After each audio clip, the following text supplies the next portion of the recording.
कोर्टाच्या त्या जुन्या इमारतीत एक वेगळंच शांत वातावरण होतं. लोक येत होते, जात होते.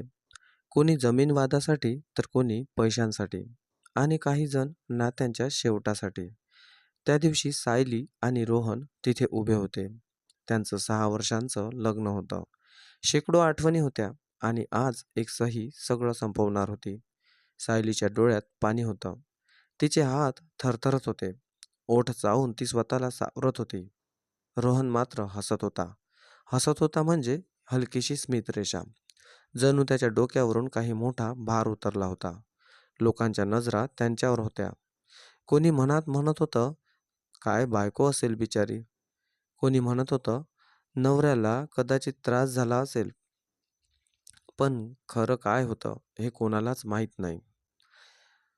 त्यांची सुरुवात खूप सुंदर होती. सायली आणि रोहनचं लग्न प्रेमविवाह होतं. कॉलेजमध्ये भेटले, मैत्री झाली. मैत्री प्रेमात बदलली. रोहन खूप काळजी घ्यायचा. सायली हसायची तर तो आनंदी व्हायचा. ती म्हणायची, तू कायम असा हसत राहा. त्याने वचन दिलं होतं, कधीच तुला रडवणार नाही. लग्न झालं. पहिले 2 वर्ष खूप छान गेले. एक छोटंसं घर आणि मोठी स्वप्न. सायलीला साधं आयुष्य हवं होतं. रोहनला मोठं काहीतरी करायचं होतं. तेव्हा फरक जाणवत नव्हता. इथून बदलाची सुरुवात झाली. रोहनचा व्यवसाय वाढू लागला.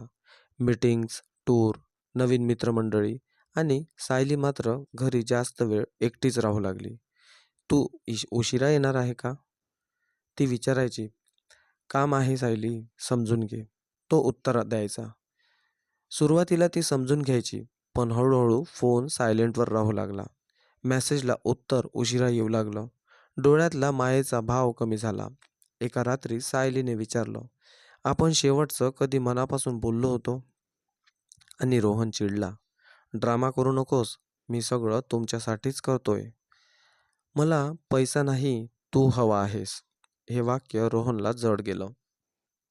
कारण त्याला वाटत होतं, तो जितका जास्त कमावेल तितकं ती आनंद होईल. पण ती एकटी पडत होती. एक दिवस रोहनच्या फोनवर एक मेसेज आला. सायलीने नकळत पाहिलं.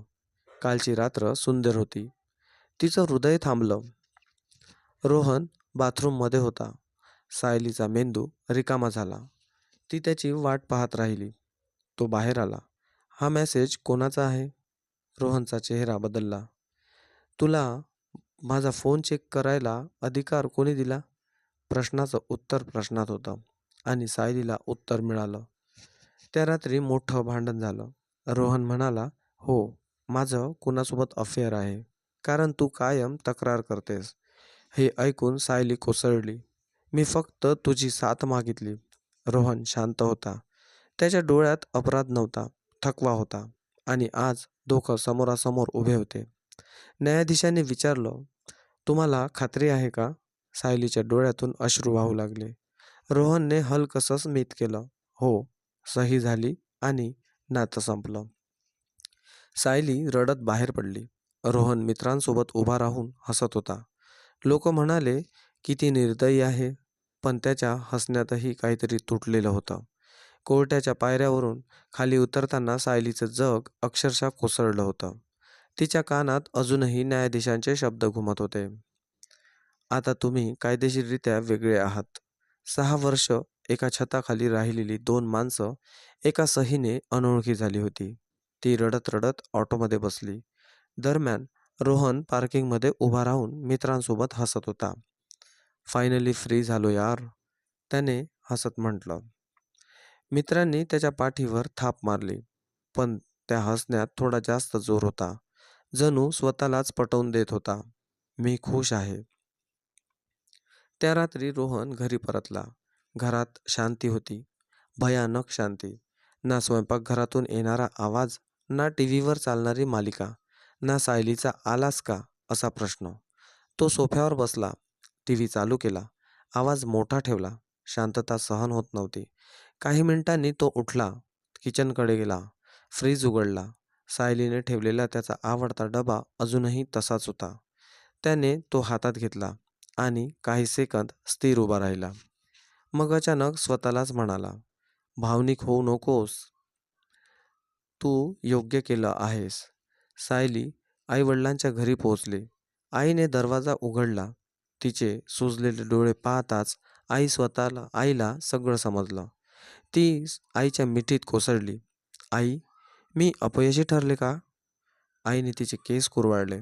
"नाही गं, तू नातं वाचवायचा प्रयत्न केलास. ते पुरेसं आहे. पण समाजाचं काय?" शेजारच्या काकूंनी कुजबूज सुरू केली.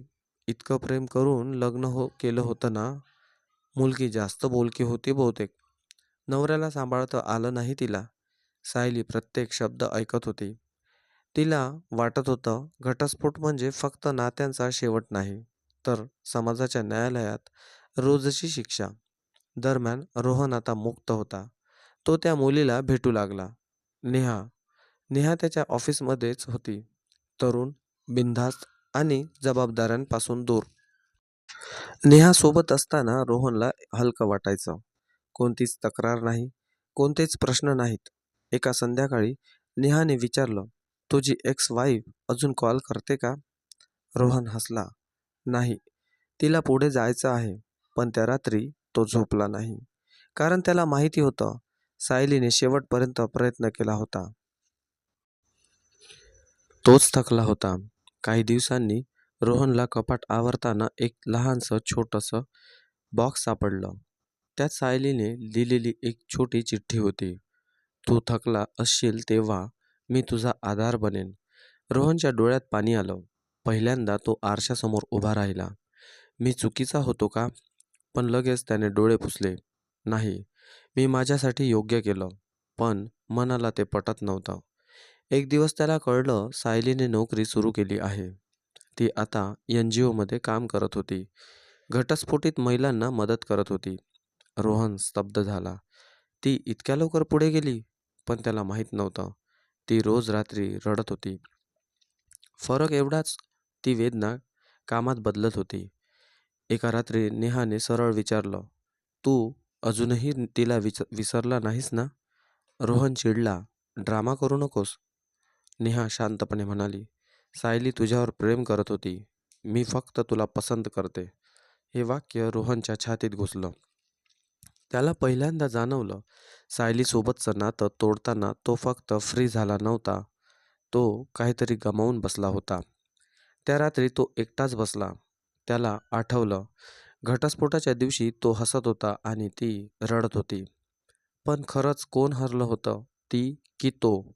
ज्या दिवशी त्याला तिची किंमत समजली, घटस्फोटाला 3 महिने झाले होते. बाहेरून सगळं ठीक दिसत होतं.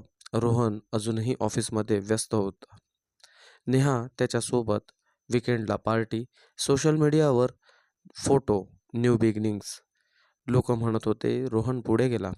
पण रात्री रात्री त्याला झोप येत नव्हती. एक सवय असते ना, झोपताना बाजूला कोणीतरी असण्याची. रात्री 2 वाजता तो नकळत हात पुढे करायचा, पण तिथे कोणीच नसायचं. सायलीचा उबदार श्वास नाही, तिचं अर्धवट झोपेत बोलणं नाही, फक्त थंड उशी.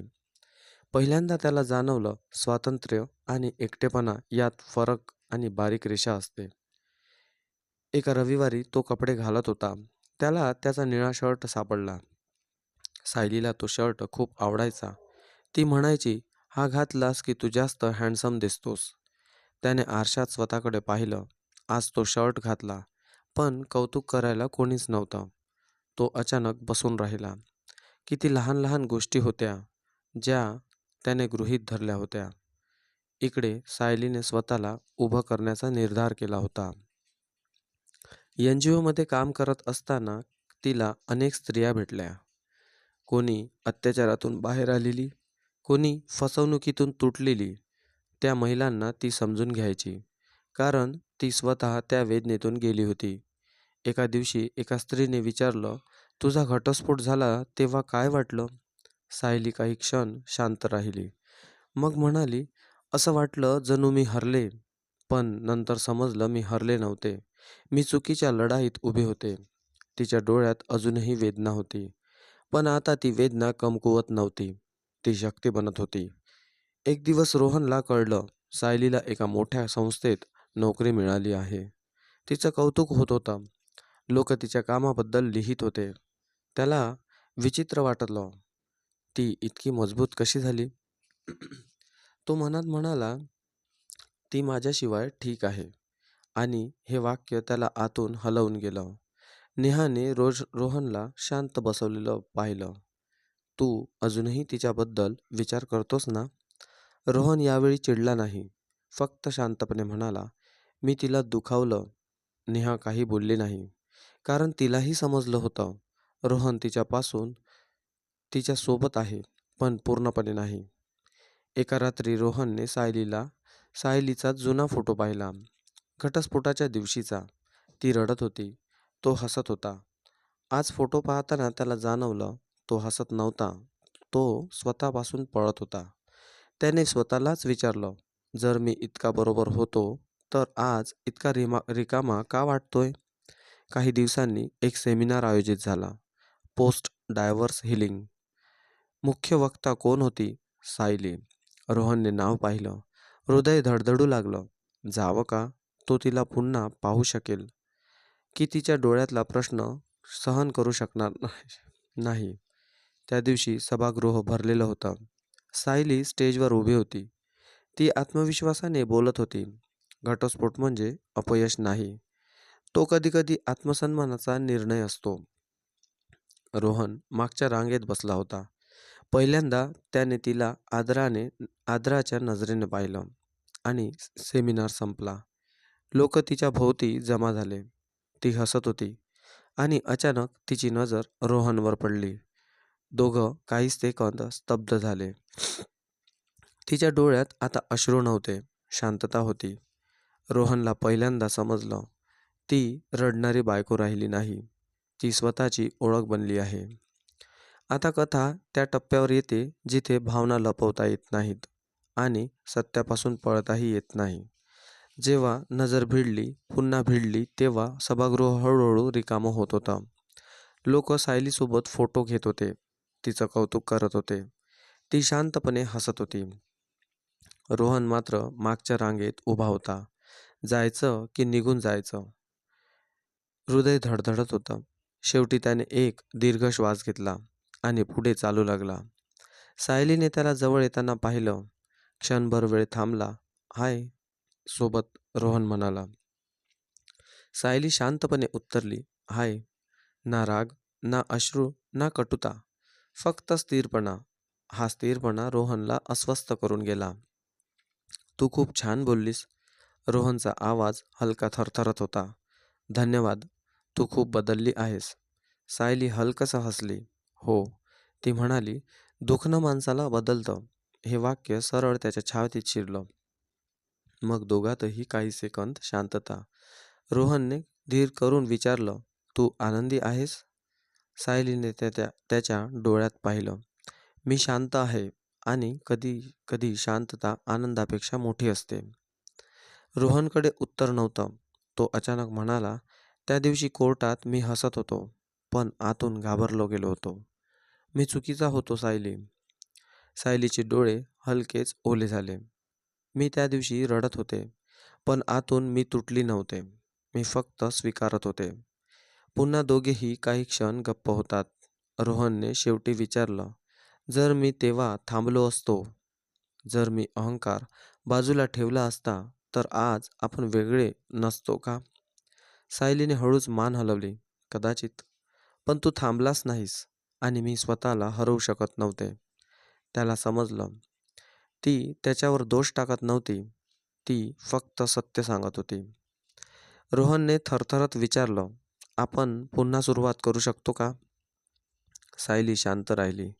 हवा जड झाली. रोहन, मी तुला माफ केलं आहे, पण माफी म्हणजे परत मागे जाणं नाही. त्याच्या डोळ्यात वेदना स्पष्ट दिसत होती. मी आता तुझ्यावर रागावत नाही, पण मी पुन्हा तुटण्याची रिस्क घेऊ शकत नाही. ती निघायला वळली, पण थांबली. तुला माहिती आहे का? घटस्फोटाच्या दिवशी तू हसत होतास आणि मी रडत होते. आज परिस्थिती उलट नाही झाली, पण फक्त आपण दोघेही समजलो आहोत. रोहनचा आवाज अडकला. मी तुला गमावलं. सायलीने शांतपणे उत्तर दिलं. तू मला गमावलं नाहीस. तू मला शिकवलंस. स्वतःची किंमत कधी कमी करू नये. आणि ती निघून गेली. रोहन तिथेच उभा राहिला. यावेळी तो हसत नव्हता आणि यावेळी ती रडत नव्हते. ज्या दिवशी तो रडला आणि ती हसली, त्या भेटीनंतर काही महिने गेले. रोहन बदलला होता. नेहा त्याच्या आयुष्यातून हळूहळू दूर गेली. कारण आता त्याच्याकडे बहाणे नव्हते. फक्त रिकामी शांतता होती. तो कामात बुडाला, पण कामाने पोकळी भरली नाही. रात्री तो स्वतःशी प्रामाणिक व्हायला लागला. पहिल्यांदा त्याने स्वीकारलं तो घाबरला होता. तो असुरक्षित होता आणि त्याने त्या भीतीचं नाव स्वातंत्र्य ठेवलं. सायली आता स्थिर होती. तिचं कामही वाढलं. लोक तिचा आदर करत होते. एके दिवशी तिच्या ऑफिसमध्ये नवीन सहकारी आला. आदित्य. शांत, समजूतदार, ऐकणारा. तो तिच्यावर इम्प्रेस करण्याचा प्रयत्न करत नव्हता. तो फक्त तिचं बोलणं पूर्ण ऐकत होता. सायलीला जाणवलं, नातं म्हणजे गोंधळ नाही. नातं म्हणजे सुरक्षित जागा. एका संध्याकाळी सायलीला एक कुरिअर आलं. रोहनचं पत्र. त्यात लिहिलं होतं, सायली, मी तुला परत मागत नाही. कारण आता मला कळलं आहे की प्रेम मागून मिळत नाही. मी फक्त इतकं सांगू इच्छितो, तू चुकीची नव्हतीस. मी घाबरलो गेलो आणि त्या भीतीने मी तुला गमावलं. तू जिथे असशील तिथे आनंदी राहा. रोहन. पत्र वाचताना तिच्या डोळ्यात पाणी आलं. पण यावेळी ते अश्रू वेदनेचे नव्हते. ते पूर्णत्वाचे होते. काही महिन्यांनी एका सामाजिक कार्यक्रमात दोघे पुन्हा भेटले. सायली हसत होती. तिच्या चेहऱ्यावर शांत तेज होतं. रोहन तिच्याकडे पाहत राहिला. यावेळी त्याच्या डोळ्यात अश्रू होते. तो पुढे आला. तू आनंदी दिसतेस. सायली हसली. हो, कारण मी स्वतःला हरवलेलं नाही. रोहनने मान हलवली. मी त्या दिवशी कोर्टात हसत होतो. कारण मला वाटलं मी जिंकलो. आज समजलं मी हरलो होतो. सायली शांतपणे म्हणाली, आपण दोघंही हरलो नव्हतो. आपण शिकत होतो. त्या दिवशी तो रडला आणि ती हसली. पण ते सुडाचं हसू नव्हतं. हे आत्मसन्मानाचं हसू होतं. घटस्फोटाच्या दिवशी ती रडत होती कारण तिने प्रेम गमावलं होतं. आज ती हसत होती कारण तिने स्वतःला सापडलं होतं. संदेश. कधीकधी नातं संपतं, पण आपण संपत नाही. कधीकधी एक जण हसत असतो आणि दुसरा रडत असतो. पण वेळ फिरतो, भावना बदलतात आणि शेवटी जिंकतो तो जो स्वतःची किंमत ओळखतो.